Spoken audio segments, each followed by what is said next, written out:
Hi everyone, welcome to the Buffett and Beyond Research Saturday Stock Market Recap, and this is November 1st, 2025. Can you believe we're into the last 2 months of the year already? And remember folks, if you want to walk on this beach like Jimmy Buffett once did, you've got to learn how to invest even better than Warren Buffett does now.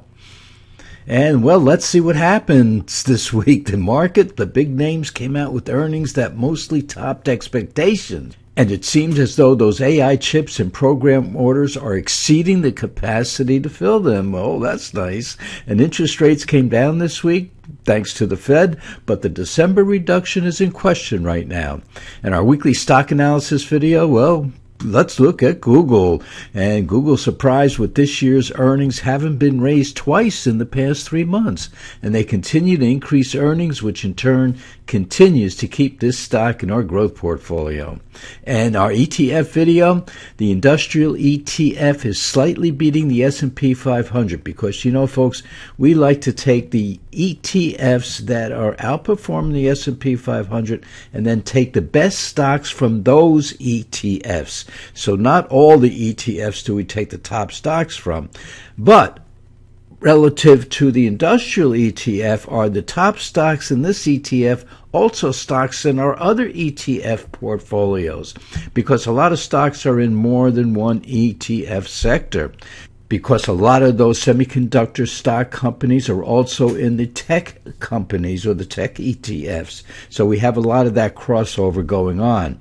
But as usual, our top stocks in this ETF are outperforming both the ETF and the S&P 500.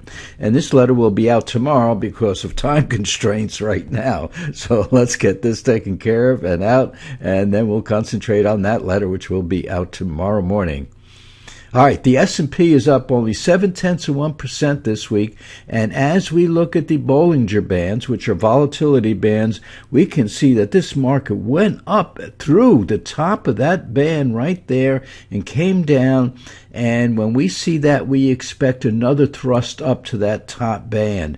And we started having it yesterday, and I'm talking about Friday, but then it closed lower, closed into the bottom part of the range of the market for yesterday. So in other words, it faded toward the end of the day as people are saying, well, out of the Mag 7, 6 of them have reported already. That's out of their way. So what can we expect? We just have to hear from the video. And after most of the earnings are out for any one season, then we have a kind of lull in the market for a week or so. And that looks like that's what we're getting right now. But we did expect that one big move up, which Friday, it was fitting all the parameters that we need to see it go up again, but it just didn't quite get there. It did finish up for the day, just about 0.25%, but we'll see what happens. And let's look at another indicator here. So when we look at the stochastics, again, this is the S&P 500, look how far above the 20-day moving average it went. So we're looking for a reversion to the mean.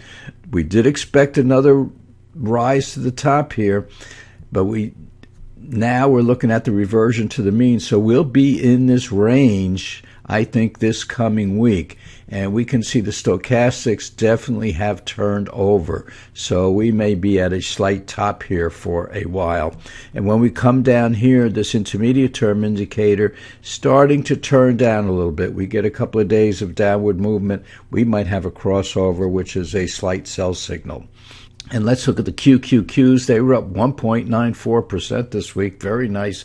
Same picture as the S&P 500. We have this rollover up here, and we have the QQQs way above the 20-day moving average. So we do expect a reversion to the mean, except we had pretty good volume on Friday. Right here you see this green vertical line. So you can see these green vertical lines were gaining momentum as the week went on. Beautiful, beautiful week in here. And then we had the down day, and then we had an up day, but that up day did not surpass, almost came close, very, very close to this high. There's 637 in here. You see this right here? That was the high, new high, by the way. And we almost expected that. We did expect that on Friday. We did expect it to reach that, and it kind of did. So we're looking at something here that may be a little topping action without the QQQ itself trying to break through the top up here. So we did have a test of that top, could not reach it. Let's look at one other indicator. And when we look at a very, very short indicator or very short term indicator, we see that rise up, which correlates with this right here. So we have that. Then we had the market or the QQQs try to retest this high in here, and you can see just a little blip on here. So even if it does reach a new high this week, say Monday or Tuesday, Monday's usually a drab day, Tuesday, turnaround Tuesday, so we might make a run for that, but there's no way that this line is going to surpass this line. So that's what we're worried about. We're looking at little topping action, but again, down here, as we mentioned, good volume. And we'll see what happens with this intermediate term indicator if it turns down this week. So we're looking at the SPY protection. So this is for the S&P 500. It is 682 up from 677, so a little rise in there, not much. But we have the puts in place for January, actually November, December, and January. So we're sitting pretty right here, and we got enough from our short-term trading to be able to pay for the puts, which in this case, the put that we bought this past week, $2.88 and per contract, so $288 per contract. This is about a $200,000 portfolio, and if you have more than that, then you buy some more puts. But sometimes we just have one put in place for a larger portfolio, and then when we get the market turning over, we just might buy some more puts. But we'll see what happens as we go along.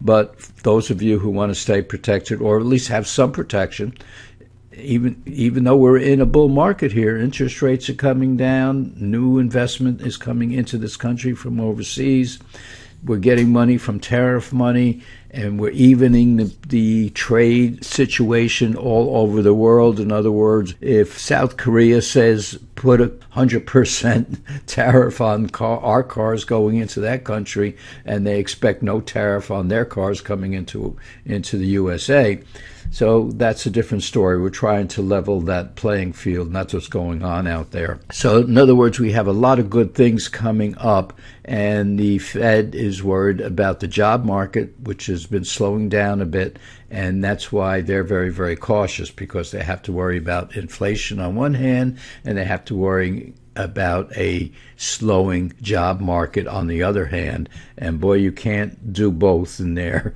with one move. You got to go one way or the other, but they seem to be holding pretty good right now.